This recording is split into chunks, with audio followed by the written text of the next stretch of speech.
With so many significant political developments taking place over the course of this week, President Trump held a phone call You with say President significant, but I hear scarecrows around that.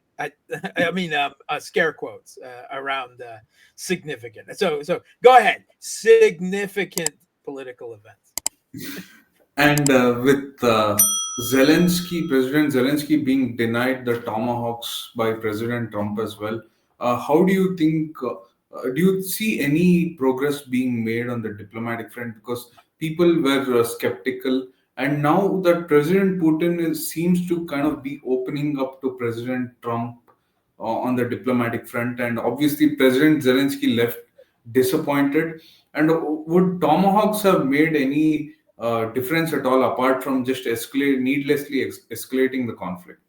No, I mean that's even been admitted by the Western media, right? The New York Times, the Financial Times have admitted the Tomahawks would be no game changer.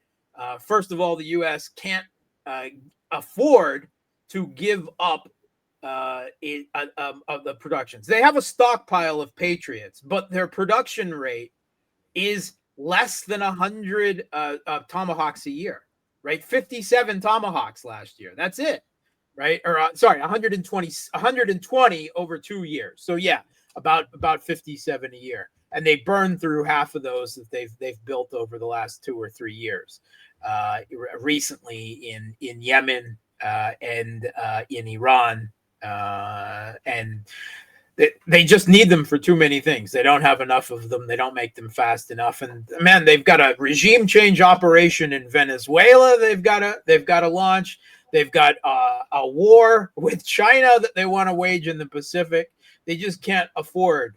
They don't have enough Tomahawks. Just it's almost as bad as their situation with Patriot 3 interceptors for their air defense, which is the U.S.'s the whole West, because the whole West is reliant on the Patriot for air defense to a large degree. That's the West's Achilles heel right now is air defense. Right, the poor performance of the Patriot and the absolute bankruptcy of Patriot interceptors, PAC-3 interceptors, just don't have enough of them. They don't make enough of them, and they have not been able to substantially ramp up production. But the Tomahawks, you know, they're a 1980s Top Gun era weapon, and they were pretty good back then, right? And they're not terrible now, but they're far outdated by a lot of the cruise missiles and hypersonics and everything that Russia is using on the battlefield in Ukraine now. And there's another problem with the Tomahawk. Well, there's several problems with them. One is launching them. Right, there was actually a headline. I can't remember which Western media outlet it was. Was it the Wall Street Journal? I don't know. Last week that the Kiev regime is about to take possession of Tomahawks, which it turns out they're not getting, at least not now anyway, that they can't launch, that they can't fire, because the Tomahawk came of age as a cruise missile, as a U.S. weapon system, in the era of where the short and intermediate range nuclear forces treaty was, bilateral between the U.S. and Russia, was still in effect. First the Soviet Union, and then Russia. And that says that short and intermediate range, long range, weapons, missiles, cruise missiles, were not allowed to be fired from land-based sources, from ground-based launchers. They could be fired, however, a loophole, by air or by sea, right? Either by submarines or by surface ships. So that's the way the Tomahawk developed. It was a cruise missile, if you remember, since the 80s. It's primarily been fired by strategic bombers or by Aegis, destroyers or submarines, right? Those are the way it's fired. The U.S. has not, for decades now, had any ground-based launcher. Now, since Trump pulled out of the short and intermediate range treaty unilaterally in his first administration, now that barn door is open. And the U.S. has begun developing ground-based launchers, and they have a system. It's called the Typhon, the Typhoon. It is, the problem with it is it's mobile, but barely. It's huge. It's a behemoth. It's only technically mobile. It's not capable of moving off road anywhere. It's got to be on well beveled roads, which means it's not. It's going to be very useful in Ukraine. And it's incredibly advanced. And supposedly the U.S. only has two of them, and it's not making a lot of them, anytime soon. So the idea it's going to transfer two of these, very valuable, slow to produce systems to a Kiev regime when even the U.S. military doesn't have them, and it's going to be, of course, they're going to be a big target painted on them by Russian long-range strikes, and them not big, very maneuver capable to avoid it. I don't see that happening. There's lots of talks of other things that could be jury-rigged or could be produced quickly, or maybe they really have some XMAVs already, that they're past the development stage, that they're already in production, that no one knows about, possibly. But the bottom line is they would have major problems with launchers. The Kiev regime does not have bombers capable of firing cruise missiles, and it doesn't have surface ships or submarines capable of doing it.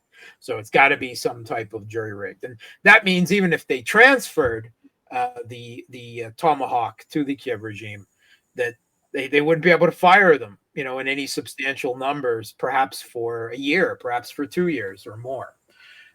The third problem with them, of course, is the nature of them. Again, they're not hugely powerful. They're actually pretty slow, right? They fly by today's standards.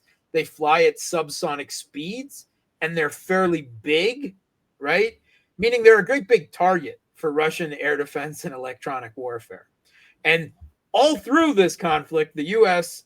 and the rest of the West has used multiple of these long-range weapons, not as long-range as this, but more importantly, guided to target by GPS, right? Storm Shadow scalps, the stealthy, the Tomahawks aren't stealthy at all. They have no stealth features. The more advanced cruise missiles, the Storm Shadows and Scalps that have already been provided by the UK that you don't hear about anymore. The ATACMS, the American relatively short-range ballistic missiles fired from the HIMARS, the ground-launched small-diameter bomb, all of these other things. The reason you don't hear anything about them is because Russian electronic warfare and air defense very quickly developed a profile of them, and they can stop them, right? Wherever Russia does have, quantities of air defense and electronic warfare to a pretty high degree, right? And there was a headline, it's over a year ago now in the Western press, that the West's high-tech weapons work in Ukraine up until they don't. And that was until Russia's electronic warfare gets some exposure to them, and then they just block off the GPS signal, and then they just become a useless hunk of metal, flying through space without any direction. That's why you don't hear about the ATACMS. You don't hear about Storm Shadows or Scalps. You don't hear about ground-launched small-diameter bombs because Russia has nullified all of these. The Russian, again, it's a combination of Russia's electronic warfare and their very interconnected, integrated, multi-layer air defense network, which is the best in the world, right? Hands down. Now, if you transfer them to Tomahawks, they probably get a few through, right? Again, they're older. They're pretty slow by today's standards. They're pretty big. They'd get a few through, but very quickly, wherever Russia has significant defenses, they would just be brought down. And you'd have to fire a lot more of them to get any effect whatsoever. And they don't have those numbers. They don't have the launchers. They don't have the number of missiles. So providing the Tomahawks would mostly be a political and symbolic show of support. But more importantly, they'd be a political, right? The precedent is that the U.S. would be firing long-range weapons into Russia. And this was made perfectly clear in an article by the Financial Times this week, saying that this would be fired by Americans. It would be American contractors. They wouldn't even bother to train Ukrainians on these systems because they would never let them have, the confidential coding, information and anything. This would be Americans firing an American weapon guided by American satellites into Russia. But Ukraine, right? I mean, like this fig leaf, right? Financial Times said it straight out, right? We've known this for a long time. The Russian government has argued this with the Storm Shadows and Scalps, with the Taurus, if they were delivered, with the ATACMS, which were, a much shorter range system that has already, gone into extinction in its effective use in Russia. But this with a weapon that has a range capable of hitting Moscow and St. Petersburg and beyond, even if it's slow and easier to hit, it's just politically not acceptable. And then you have the fact that the Tomahawk was actually originally conceived of as a strategic weapon. It can carry nuclear warheads, right? It can carry explosive warheads, it can carry cluster munitions, and it can carry nuclear warheads. And Russia cannot know what warhead is on any given Tomahawk when it's fired until it impacts. So, at any Tomahawk that came hurtling into Russian airspace, headed to Moscow or elsewhere, the Russians have to decide how to treat that. Right? You can say, oh, well, the U.S. would never give Ukraine nuclear warheads, or would never, more pointedly, fire them themselves at Russia. But can Russian military take that chance, however infinitesimal that is? Because that could be a nuclear first strike. And militaries don't fool around with that. The existence of their capital and their state is on the line. If the U.S. had cruise missiles that were nuclear capable firing into that, they would be responding with World War III. And so Russia is left with that political decision. It's a political and a military, a strategic decision. If they did fire the Tomahawks, how would Russia respond? And of course, the U.S. knows that that's a slippery slope to Armageddon. So there's an open question, considering all of these problems with the Tomahawk, whether the Trump administration was ever seriously going to send the Tomahawks, or is this some all kind of ploy to try to pressure the Russians back into negotiations? It's hard to say, because the Trump administration goes back and forth on these things. Whoever Trump talked to 15 minutes ago, he goes back and forth on policies. The Russian former president and prime minister Dmitry Medvedev, who's still on the Russian Security Council, commented on this already over a month ago, and he says, "How can we possibly deal with this when the American president changes his position, announced in screaming, capital childlike letters on social media on his truths, every 15 minutes, one way, the other way? How do we deal with that? I mean, we don't. We ignore it. And we see what the U.S. is really doing, not what Trump is saying. That is almost a red herring, right? It has very little bearing. Watch what the U.S. is doing in the supply of weapons, right? In what forces it is providing to support this conflict to the Kiev regime. Trump's it certainly gets all of our attention, right? I believe that. I mean, that's half the purpose of all of this. Have you ever seen the Ridley Scott? I think it's Ridley Scott historical epic drama Gladiator? I think I had seen it very long ago. Yeah. I mean, it's a great movie. It has no historical value whatsoever. It's complete fiction, right? But there was this scene where the main character, right, the Gladiator Maximus, he's just finished up combat in one of the gladiator arenas, and he's finished off his opponent, and there's silence for a minute because no one expected him to win. And he turns to the crowd and he's kind of looking around at all the people around him, and he raises out his hands and he says, Are you not entertained? Is that not why you are here? Are you not entertained? And that, to me, sums up Trump's presidency perfectly. Trump is all about that. He's all about being a public, worshipped, heralded figure, right? That's what all of his policy decisions, his diplomacy, right? It's all through the prism of his social media posts, which it has to be said, they're pretty childlike, right? They're emotional tantrums, they're screaming capital letters, they're disparaging their attacks. We're gonna kill him, we're gonna nuke him, we're gonna knock the crap out of that one. It's a really sad degradation of U.S. foreign and diplomatic policy. That's really what it is. I mean, Marco Rubio isn't actually doing anything as the American Secretary of State, right? It's kind of good in a way that he also has the role now of national security advisor, because if it was just diplomacy, Trump does all the quote unquote diplomacy, and that's mostly screaming mafia style threats at someone over, some other country over social media. If you don't do what we say, if you don't agree to the deal that I've presented with my art of the deal, then I'm going to break your legs and burn down your cousin's house, right? With a tomahawk. I mean, that's Trump's diplomacy, and all of it announced on social media. I mean, some of these things that have been announced over the past week, over Venezuela, over Hamas, right? Yeah, we'll just kill them. It's childish. And I have to imagine in the Kremlin, I mean, there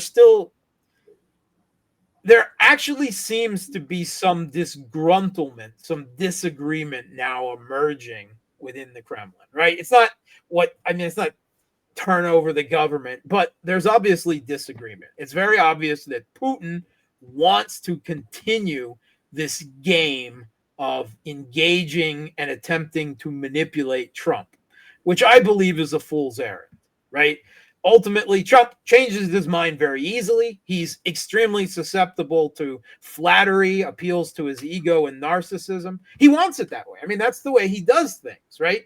He believes he's the emperor, right? Of the U.S. or the God emperor of mankind or whatever, and that everyone should come to his court and pay him court. Right? He likes he that's the way he enjoys it, right? He wants all the other leaders lining up in Washington, begging him not to impose tariffs, the tariff war on the world on them, everything. He jokes about it, right? They all lined up to kiss my ass, right? In those words. I mean, that's the crudity of the U.S. president. So how does the Kremlin deal with that, right? Even if Putin has his ear for 15 minutes or whatever, a week, he's going to be talking then for the next week to the people in his own administration who don't want, for the most part, any engagement with Russia or anything. The Kellogg's, the Marco Rubios, the Mike Waltzes, or the European leaders or the media, and whatever. Even if Putin bends his ear for 15 minutes, a week later, Trump is going to change his position anyway, because he simply doesn't have the political will. He doesn't have the knowledge to take and hold strong principled decisions, right? All the reports say he doesn't read. He's never read. He doesn't read anything. He doesn't read reports. He doesn't read journals. He doesn't read newspapers. He doesn't even read, I don't know, romance novels. The man does not read. He likes things presented to him on big pictures, on board presentations, right? That's the way things are done. He doesn't attend his intelligence briefings. He gets his conception of the world through Fox News for the most part. How does the Kremlin deal with that? I mean, how do they conduct diplomacy with it? I think it's a fool's. I don't think that Trump is really running things for the most part. I think he is the entertaining figurehead, whom ultimately his people, right, in his own administration, but also perhaps more importantly in the blob, the deep state, the U.S. foreign policy elite, the intelligence services, the State Department, the Pentagon, right? They come and we have this situation. here are your policy options, A, B, or C. Here's the big picture of what A is. Here's an even bigger picture of what B is. And here's an extra big picture with a smiley face of policy C. Choose one of these.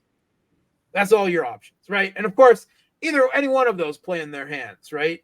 He doesn't have the intellect to even think or question or conceive of a reality beyond that. He doesn't know what the names of the weapons he just sent. Netanyahu's always asking me for weapons I've never even heard of. I don't know what they are. I just give them all to him. He said that this week, right? When talking about his supposed peace accomplishments in the Middle East, while bragging about all the weapons he provided to Israel to facilitate their genocide in Gaza. He's brought peace, to so many different countries. He claims 8 different wars. He brought peace between Azerbaijan and Albania, according to him, right? And he didn't say that once. He said that 3 times, and no one bothered to correct him. At least when they put it on a teleprompter, he was correctly able to read it off of the teleprompter. Maybe that's the only thing he reads. So he doesn't have the ability to get knowledge, to get a real picture of what's happening. And I think that's part of why Putin keeps agreeing to meet with him, is the belief that, well, we can tell him what's really going on, right? His people, Kellogg, are telling him that Ukraine is winning the war, which is ridiculous, because not even the New York Times or the Financial Times or the Washington Post says that ridiculous bit of propaganda anymore. Maybe Fox News does. I don't know. I don't watch Fox News. But you're not going to be able to explain Ukraine or the war in Ukraine to Trump, right? Again, you may bend his ear with flattery and whatever skills you're using to manipulate him for 15 minutes. But after that, he's going to be alone with his own people, and that tight, re-manipulation, right? Everyone manipulates Trump's. His old, administration, John Bolton, who is now up on charges, but he was quite clear in his books. Yeah, all we did, all of us, is manipulate Trump into doing what we wanted, and it wasn't that hard all the time. Everyone does that. People in his own administration, his allies in Europe, Russia does it. The only one who doesn't play that game actually is China. China is too dignified and has too much economic leverage over the U.S. As the recent events with the reignition of the trade war have shown, China doesn't have to play those games, right? Putin still spends a lot of his time, let's be frank, blowing smoke up Trump's posterior. Yes, you've accomplished so much in the Middle East. Just amazing. They talk about rigged elections in the U.S. They know exactly which buttons to push to get the reaction they want. Putin is former FSB/KGB. He knows how to play these games, right? He has a psychological profile of Trump that I'm sure is continually being updated with levers to push, and he reads it. Right? I'm quite sure before every meeting. So he knows how to play it. But again, it's only going to work for so long because he's outside of Trump's normal sphere of influence. So I don't believe you can ever permanently get Trump to any one position that would benefit Russia. That's why I said that Alaska wasn't going to result in anything, and it didn't.